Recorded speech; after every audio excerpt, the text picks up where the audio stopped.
तो इस कहानी की स्टार्टिंग में हम एक गेम के अंदर का सीन देखते हैं जहां पर हमारे हीरो की टीम सबको बड़ी आसानी से हरा रही होती है।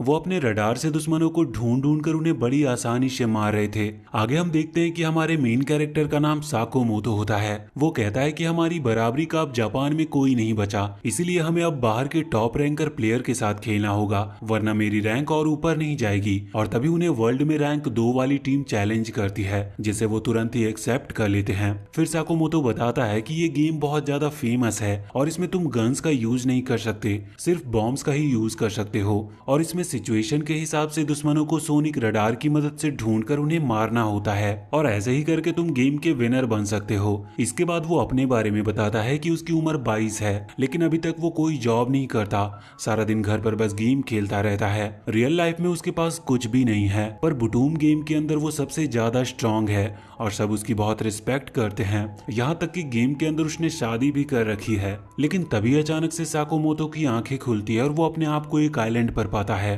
फिर वो देखता है कि अभी वो एक पैरासूट में अटका हुआ है। आगे जब वो नीचे जाता है तो देखता है कि उसके सर पर चोट लगी हुई थी और उसे कुछ भी याद नहीं था कि वो यहाँ पर कैसे आया। तभी उसकी नजर अपने हाथ पर जाती है जहाँ एक ग्लास लगा हुआ था जो कि उसके स्किन के अंदर लगा हुआ था। इसके बाद उसे वहाँ पर उसका बैग मिलता है जिसके अंदर उसके कपड़े और एक दूसरा बैग और कुछ खाना रखा हुआ था।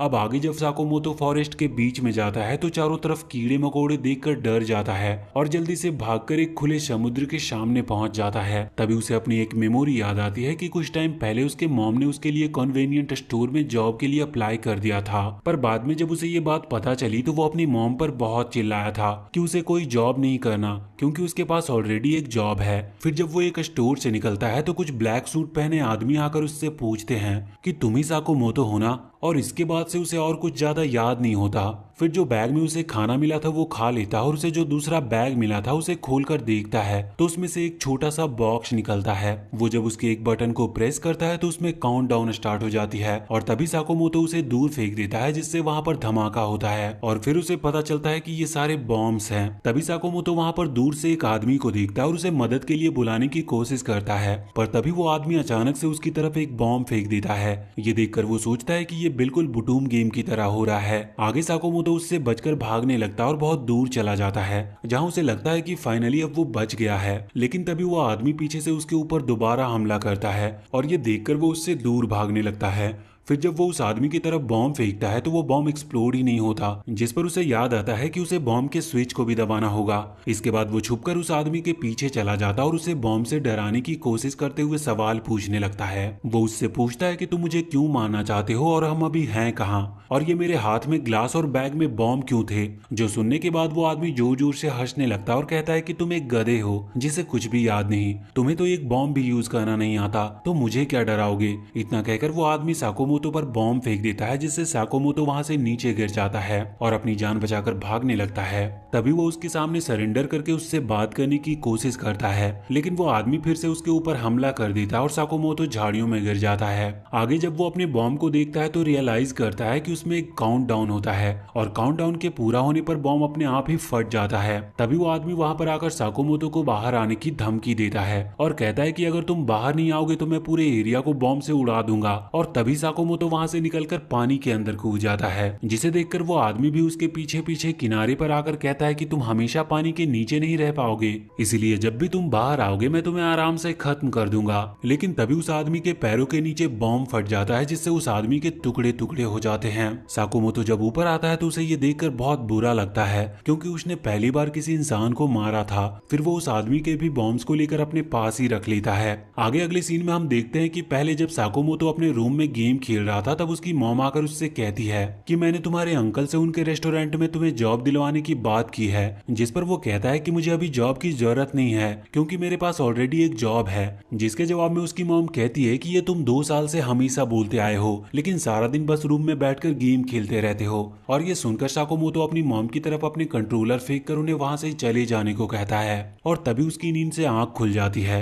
लेकिन फिर तभी वो एक लड़की को देखता है जो पानी के पास बैठी थी और जैसे ही वो लड़की लड़की साकोमोतो को देखती है तो वो बहुत डर जाती है। इसके बाद हम उस लड़की की स्टोरी देखते हैं जिसका नाम हिनुको था, जो कि पहले एक बुटूम प्लेयर थी। और एक दिन जब लॉबी में थी तब साकोमोतो की टीम वहां पर आती है और उसे देखकर वो लड़की सोचती है कि ये जापान की सबसे स्ट्रांग टीम है, यहाँ तक कि इनकी फोटो गेमिंग मैगजीन्स में भी आ चुकी है। पर तभी साकोमोतो वहां पर उस लड़की के पास आकर उसे अपने साथ खेलने के लिए इन्वाइट करता है, जिसके बाद वो दोनों साथ में खेलना स्टार्ट कर देते हैं। आगे जब हिनिकू और उसके दोस्त रास्ते में जा रहे होते हैं तो सारे लड़के उसे घूर रहे थे। ये देखकर उसकी दोस्त कहती है कि हर किसी की नजर तुम पर आके रुक जाती है क्योंकि तुम्हारी आईज, हेयर और फिगर बहुत मस्त है। आगे हिनुको उसे बताती है कि वो कल बुटूम के अंदर साकोमोतो से मिली थी और उनके साथ एक गेम खेलकर उसका रैंक बहुत ज्यादा बढ़ गया था।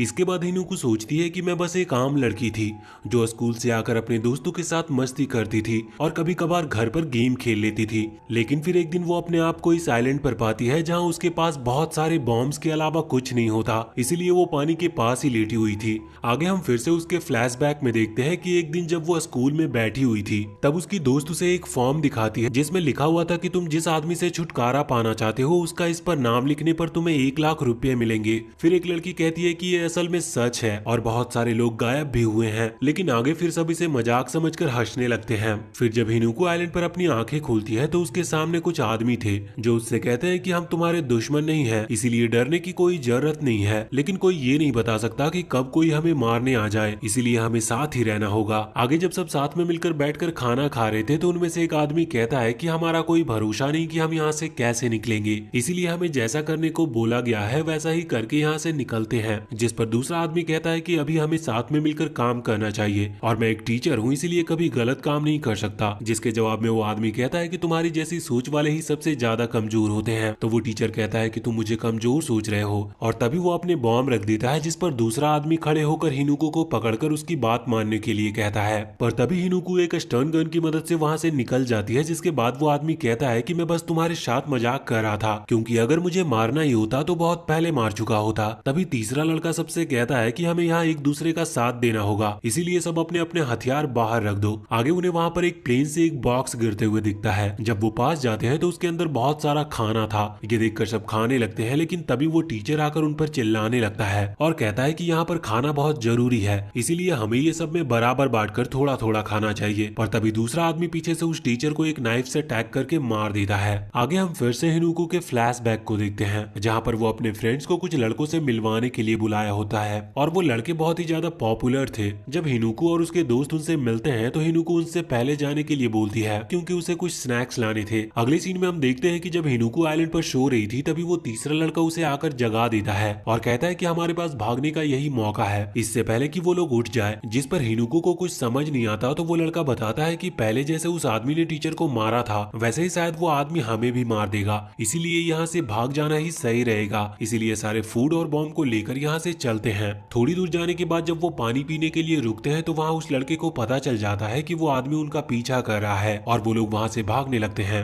इसके बाद जब वो लोग एक ब्रिज क्रॉस कर रहे थे तभी वो आदमी उन्हें ढूंढने लगता है, जो देखकर वो लड़का उस पर अपना बॉम्ब फेंक देता है जिससे वहाँ पॉइजनस गैस फैल जाती है। इसके बाद वो लड़का हिनुको के हाथ पकड़कर उसे आगे ले जाता है और कहता है कि अगर हमें यहाँ रहना है तो लोगों को मारना पड़ेगा। जिस पर हिनुको उससे कहती है कि मैं किसी को मारना नहीं चाहती और तभी वो उससे अपना हाथ छुड़ाने की कोशिश करती है, पर वो लड़का उसके हाथ को पकड़े रखता है। ये देखकर हिनुको उसे एक पंच करती है, जिसके बाद वो लड़का उसे पकड़ लेता है और हिनुको उसके ऊपर स्टन गन से अटैक करके वहाँ से भाग जाती है। इसके बाद हम दोबारा से उसका फ्लैशबैक देखते हैं जिसमें जब हिनुको स्नैक्स लेकर अपने फ्रेंड्स और उन लड़कों के रूम में जाती है तो देखती है कि उसके दोस्त वहाँ पर बेहोश थे और उनके कपड़े फटे हुए थे। ये देखकर वो काफी डर जाती है और तभी पीछे से एक लड़का आकर उसे चुपचाप उसकी बात मानने को कहता है, जिस पर हिनुको उसे एक थप्पड़ मारकर बाहर भाग जाती है। पर तभी उसे अपने दोस्तों की आवाज सुनाई देती है जो उससे मदद मांग रहे थे। आगे वो वहाँ से भागकर पुलिस को बुला लेती है और कुछ दिनों के बाद जब वो अपने दोस्तों से मिलती है तो वो उससे कहते हैं कि सारी गलती तुम्हारी थी, इसीलिए जो भी हुआ उसमें तुम्हारी गलती है, मैं चाहती हूँ कि तुम गायब हो जाओ। हिनुको ये सब अभी सोच ही रही थी कि तभी वो देखती है कि उस लड़के ने दोबारा उसे ढूंढ लिया था और वो उसका हाथ पकड़कर उसके साथ जबरदस्ती करने लगता है, जिस पर वो मदद के लिए बुलाती है। पर तभी वो सोचती है कि शायद मैंने उस दिन अपने दोस्तों को नहीं बचाया था, इसीलिए ये मेरी सजा है और फिर वो अपना एक बॉम्ब निकालकर मरने के लिए तैयार हो जाती है। ये देखकर वो लड़का वहाँ से डरकर भाग जाता है और हिनुको उस बॉम्ब को उसके ऊपर फेंक देती है, जिसके असर से वो लड़का वहीं पर मारा जाता है। इसके बाद जब वो पानी के पास जाकर अपने कपड़े साफ कर रही थी तभी उसे साकोमोतो दिखाई देता है, जिसे देख देखकर वो बहुत डर जाती है और अपना सामान लेकर वहाँ से भागने लगती है। साकुमोतो उसे पीछे से बुलाने की कोशिश करता है पर वो उसकी बात ना सुनकर वहाँ से चली जाती है। आगे साकुमोतो ढूंढकर थोड़ा खाना मांगने का डिसाइड करता है और अपने रडार से उसे ढूंढ लेता है। फिर जब साकुमोतो उस जगह पर पहुंचता है तो वहाँ पर एक और आदमी था जो उसे देखकर बहुत डर जाता और अपनी जान की भीख मांगने लगता है,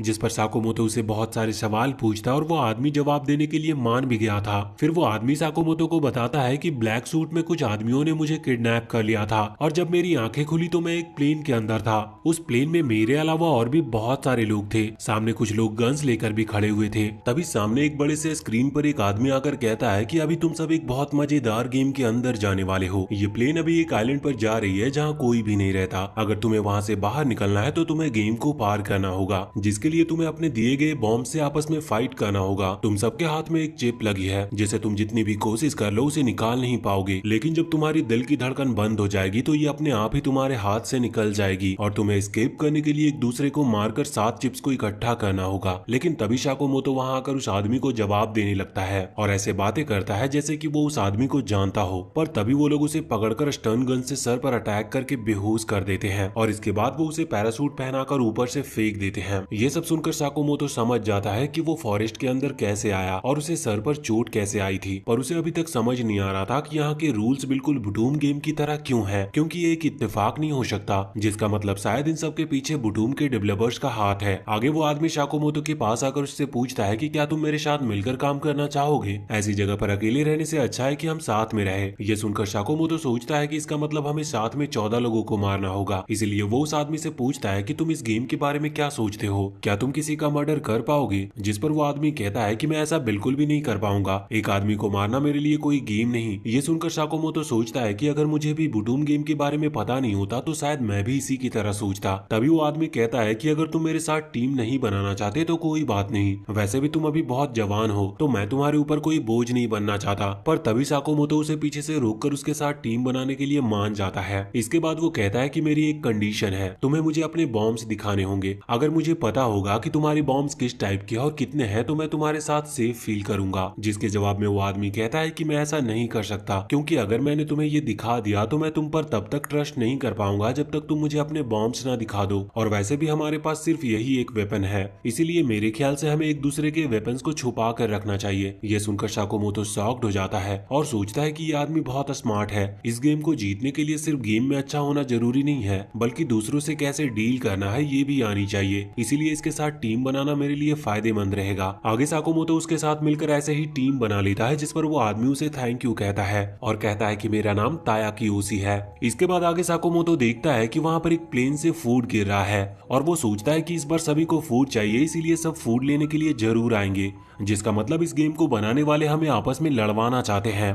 आगे जब साकुमोतो फूड की तरफ जाता है तो देखता है कि एक लड़की उससे पहले वहां पर पहुंच जाती है, लेकिन जैसे ही वो उस बॉक्स को उठाती है उसके नीचे से एक बॉम्ब फटता है और उसकी वहीं पर मौत हो जाती है। तभी पीछे से एक और लड़का आकर उस लड़की के हाथ से उसका चिप निकाल लेता है और खाना लेकर वहां से चला जाता है। ये देखकर साकुमोतो समझ जाता है कि उस लड़के ने पहले से वहां पर ट्रैप बनाकर रखा था, क्योंकि उसे पता था कि जब लोग खाने को देखेंगे तो उसे लेने के लिए जरूर आएंगे। अब अगर मैं पहले खाने तक पहुंच जाता तो शायद अभी जिंदा नहीं होता। इसके बाद वो वहीं पर दुखी होकर बैठ जाता है। थोड़ी देर बाद जब कियोशी वहां पर आकर साकुमोतो से पूछता है कि क्या तुम खाना लेकर आए, जिस पर साकुमोतो उससे माफी मांगता है और तभी कियोशी वहां पर उस लड़की की लाश को देखकर शॉक हो जाता है, जिस पर साकुमोतो उसे बताता है कि वहां पर किसी ने एक ट्रैप बिछाया था और अगर मैं उस लड़की से पहले वहां पर गया होता तो अभी तक मेरे टुकड़े हो चुके होते। इसके बाद साकुमोतो खड़े होकर फॉरेस्ट के अंदर इशारा करते हुए कहता है कि वहां पर एक और फूड का बॉक्स है, लेकिन वो थोड़ा दूर है शायद, और बाकी लोग भी उसकी तरफ जा ही रहे होंगे और क्या पता हमारी जान भी जा सकती है उसमें, इसीलिए सिर्फ कुछ खाने के लिए जान देने की कोई जरूरत नहीं है। ये सुनकर कियोशी कहता है कि अभी हमारे लिए खाना नहीं मिलना मरने से कम नहीं है, क्योंकि अगर हम भूखे रहेंगे तो कोई भी आकर हमें मार कर चला जाएगा, इसीलिए अगर हम ये खाना नहीं ला पाए तो आगे भी सरवाइव नहीं कर पाएंगे। और फिर वो लोग फॉरेस्ट में अंदर चले जाते हैं। आगे थोड़ी दूर बाद साकुमोतो एक जगह पर रुककर अपने रडार से चेक करता है तो उसे दूर किसी के होने का एहसास होता है। फिर जब वो लोग वहां से थोड़ा आगे जाते हैं तो देखते हैं कि वहां पर एक लड़के ने एक आदमी को मारकर उसका खाना छीन लिया होता है और ये देखकर वो दोनों हैरान रह जाते हैं। पर इसी के साथ हम इस पार्ट का यहीं पर एंड करते हैं। तो वीडियो अगर अच्छी लगी हो तो चैनल को सब्सक्राइब करके बेल आइकन जरूर दबा ले।